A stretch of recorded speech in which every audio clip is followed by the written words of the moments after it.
जो जैसा कर्म करेगा उसका फल भगवान उसको देंगे।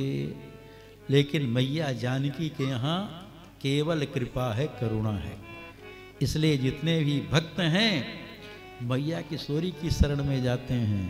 जैसे भले पुत्र गलती करे, पिता नाराज होता है, मारने के लिए डांटता फटकारता है, तो माँ कह रही कोई बात नहीं, बालक है, कहती छोड़ दीजिए, मारी नहीं, भले वो बालक बिगड़ जाए बाद में, कोई बात नहीं। लेकिन माँ के यहाँ केवल कृपा होती है। उसी प्रकार मैया जानकी जगत जननी है, उनके यहाँ केवल कृपा ही कृपा है, करुणा ही करुणा है। वो श्री राम जी को भी समझाती हैं कि आप कृपा करिए, आप बताइए ऐसा संसार में कौन है जिससे पाप ना बन जाता हो। श्री राम जी तो कहते कर्म प्रधान विश्व कर राखा, जो जस करे सो तस फल चाखा। जो जैसा कर्म करेगा उसको हम ऐसा फल देंगे। लेकिन मैया के यहाँ कोई दंड विधान नहीं है, कोई कर्म फल नहीं देने वाली हैं। यहाँ तो केवल कृपा ही कृपा है। श्री राम जी को भी समझाती हैं कि आप कृपा करिए, संसार में ऐसा कौन पाप है जिससे पाप न बन जाता हो। किशोरी जी का ये व्रत है।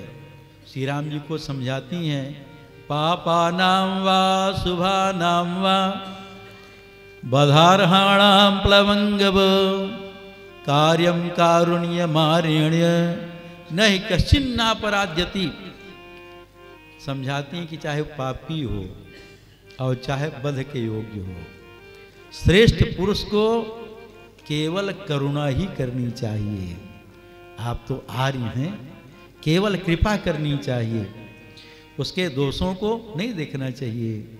से किशोरी जी राम जी को भी समझाती हैं। जब रावण मारा गया, हनुमान जी महाराज को भगवान श्री राम भेजते हैं कि जाओ आप श्री किशोरी जी को सूचना दो कि राक्षस मारे गए, मैं विजयी हुआ। हनुमान जी महाराज मैया जानकी जी के पास में आते हैं, माँ जानकी को सूचना देते हैं कि मैया राक्षस मारे गए, रावण भी मारा गया और श्री राम विजयी हुए। सुन करके किशोरी जी बहुत प्रसन्न होती हैं, कहती हैं देखो हनुमान, इतना सुंदर तुम संदेश सुनाए, इसके बदले दिल में मेरे कुछ है नहीं, मैं तुमको क्या दूं। हनुमान जी महाराज कहते मैया देना ही चाहती हो तो जितनी भी राक्षसियां हैं ना, ये हाथ जोड़े तुम्हारे सामने खड़ी हैं, मैं इनका चित्रवध करना चाहता, तड़पा तड़पा करके मारना चाहता हूं। सुन करके मैया जानकी कहती देखो हनुमान, इनका दोष नहीं है।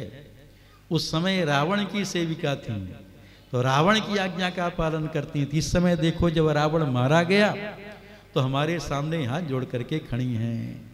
इसलिए हनुमान ऐसा मत कहो, ऐसा मत सोचो। तो कि जानकी जी सबको समझाती हैं कि कृपा करो, राम जी को भी समझाती हैं। इसलिए हमारे यहाँ